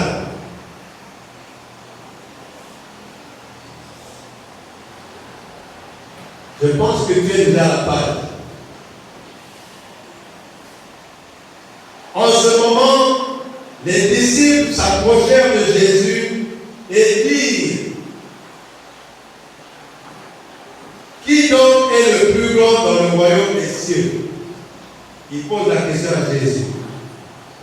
Jésus, ayant appelé un petit enfant, le plaça au milieu d'eux et dit: je vous le dis en vérité, si vous ne vous convertissez et si vous ne devenez comme les petits enfants, vous n'entrerez pas dans les royaumes des cieux. C'est pourquoi quiconque se rendra humble comme ce petit enfant sera le plus grand dans le royaume des cieux. Est-ce que quelqu'un peut dire Amen? Amen. Voilà la signification. Alors, mon bien-aimé, Dieu nous prend l'exemple d'un petit enfant. Quel exemple pouvez-vous donner pour nous donner un petit enfant? Voyez les petits enfants. Alors, vous allez même les séparer sans que le bagarre avec l'autre. Ne sais pas. Mais quand tu l'appelles, un tel papa vient prendre le pain. Et le premier qu'il va appeler, c'est le camarade qui se battait. Alléluia. Amen. Mais comprenez bien. Mais fais ça, maman, donnez le pain. Il faut se couper le pain. Ils ont oublié rapidement ce qu'ils étaient en train de se créer. Est-ce que vous voyez les petits enfants? Et dis-moi, un adulte, la trouve à manger, au contraire, mais même tout là, c'est fini. Donc, les enfants sont malléables. Les enfants sont comme on appelle ça, quelque chose de souple. On peut les apprendre rapidement, ils le connaissent. Alléluia. On peut les dire quelque chose, même si c'est mauvais, un moment après il oublie, il revient à mauvais. Mais les adultes, ils ont les rancœurs, la colère. Si les enfants bénis, il y a des cartes, vous avez des cartes, il y a un dimanche. On dirait pas que c'est fini. Mais que c'est réel, les enfants sont payés, donc quand on porte un dimanche. Dites-moi, comment vas-tu rentrer dans le royaume des cieux? Camarade, maintenant, c'est quelle place, je vais t'appeler un rancœur. Voilà façon de ça. Mais les petits enfants, voyez, attendez, mais si tu donnes à manger, il va courir appeler son collègue, c'est à de se bagarrer. Est-ce que vous comprenez ce que je suis en train de comprendre? Donc, voilà pourquoi le Seigneur dit: soyez comme des enfants pour rentrer dans le royaume des cieux. Les rancœurs, la colère, la haine doivent quitter dans nos cœurs. Même si on parle du mal de toi, oui, ça fait mal, mais tu ne dois pas le haïr. Parce que ce que tu as, c'est ce que lui, il a haine envers toi. Surtout si tu as été choisi par le Seigneur. Maman, Et si tu sers Jésus-Christ, maman, c'est comme si tu as mis un barrage devant toi. Alléluia. Amen. Est-ce que vous êtes en train de comprendre le bien-aimé? Pour rentrer dans le royaume des cieux, il faut qu'on va de la façon dont il y a Fio. Moi, il y a Fio qui accepte tout, qui comprend tout, qui même s'il ne comprend pas, on te l'appelle, tu l'apprends. Tout en le frappant, même tu l'apprends. Mais en 2 semaines, il comprend déjà ce que tu veux dire. Mais les adultes, je vais prendre un exemple. Tu l'appelles, viens en tant que son. Oh, je connais déjà ça. Il connaît déjà, or il ne connaît pas. Alléluia. Amen. Parce que qu'est-ce qui fait qu'il connaît déjà? C'est l'orgueil vis-à-vis de toi. Il n'a pas besoin de s'humilier devant toi. Alléluia. Amen. Il y en a beaucoup. Ils voient son collègue faire un métier de cordonnier. Mais il ne peut pas. Oh, nous avons niveau que nous pouvons cordonnier. Mais le bien-aimé fait manger même ses enfants et marier avec ce travail. Et toi, comme tu es élevé, tu ne peux pas aller apprendre le cordonnier. Alléluia. Amen. Mais si c'est un enfant, il doit apprendre. Parce que le matin, va pouvoir arranger les chaussures. Dites-moi, même celui qui roule dans un BMW, Mercedes, alors il marche jamais à pied. Il n'aura pas besoin d'un cordonnier. Eh, voyez, si tu te la baisses, tu verras tout. Parce qu'il va dire, François, patron, amène ces chaussures-là chez un cordonnier, qui n'avance ça bien. Alors, écoutez, il a l'argent, il peut aller payer d'autres chaussures neuves, mais il va arranger ça. Et le cordonnier va arranger bien, et il dit, il a demandé combien? Oh, 10 000. C'est bon, vous pouvez que c'est bon. Maintenant, toute la journée, le cordonnier dit, il y a quelque chose qu'on peut faire. L'orgueil vis-à-vis de Dieu se fait supérieur aux autres. Ne pas reconnaître la valeur des autres. C'est-à-dire, quel autour là pour ça ne pas. Et je peux donner l'exemple. Excusez-moi, bien aimé. Nous voyons dans les quartiers, dans le marché, la plupart des belles femmes, ils ne sont pas mariés. Pourquoi? Pourquoi ils ne sont pas mariés? Qui peut prévoir les choses? Ou elle est insolente, ou elle est impolie, ou elle est trop orgueilleuse. Alléluia. Et je ne dis pas à toi, mais je prêche la parole. Donc ma soeur, tu as intérêt à garder l'humilité devant toute personne. Parce que la manière dont tu te comportes, c'est ça qui va attirer les hommes vers toi. Mais quand on vient t'appeler, qu'est-ce que moi je suis pressé? Tu peux m'empresser, le temps appartient à Dieu. Alléluia. Réponds-le ou réponds-la.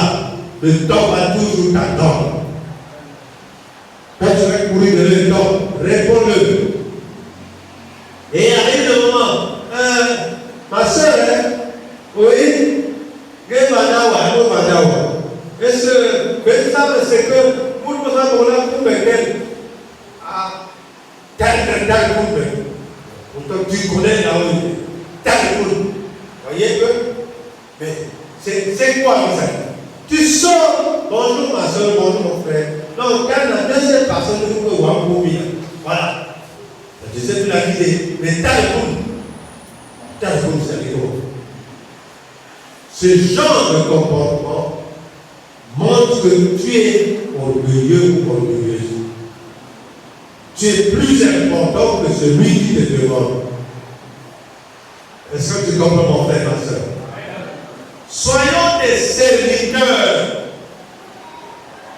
Comme Jésus s'est humilié en prenant la forme d'un serviteur. Là, je suis en train de prêcher la parole pour Dieu. Je suis qu'un simple serviteur pour propager la parole nouvelle. Alléluia. Mais je ne peux pas prendre la place de Dieu. Ça, c'est l'orgueil. Et les pasteurs qui viennent prendre la place de Dieu. Plus même. Prenons Luc chapitre 17, verset 10. Luc chapitre 17, verset 10.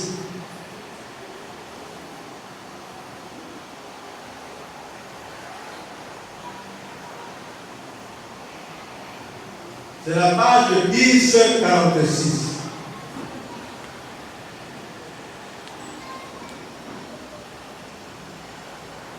Luc chapitre 17, verset 10. La page 1046.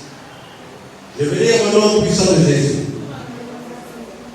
Vous, de même, quand vous avez fait tout ce qui vous a été commandé, dites, nous sommes des serviteurs inutiles. Nous avons fait ce que nous devions faire. Alléluia. Se faire serviteur, c'est mieux se humilier devant le Seigneur. Mais ne prends pas la place du Seigneur. Amen. Qui a permis que le souffle de vie pour enseigner? C'est qui? Mais j'ai bien dit remercier. Parce qu'il y en a d'autres qui n'ont pas eu le temps d'écouter ce passage, d'écouter cette prédication. Mais toi aujourd'hui, ce matin, tu as écouté. Comment devenir humble?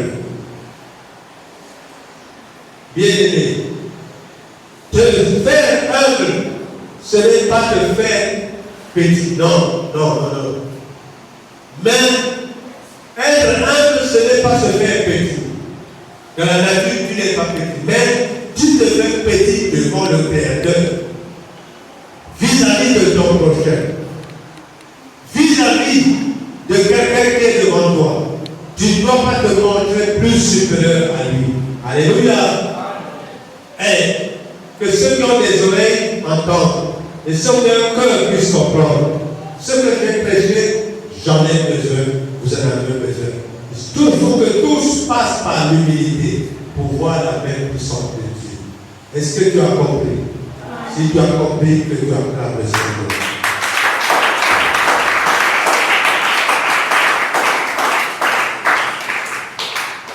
Jésus est Seigneur.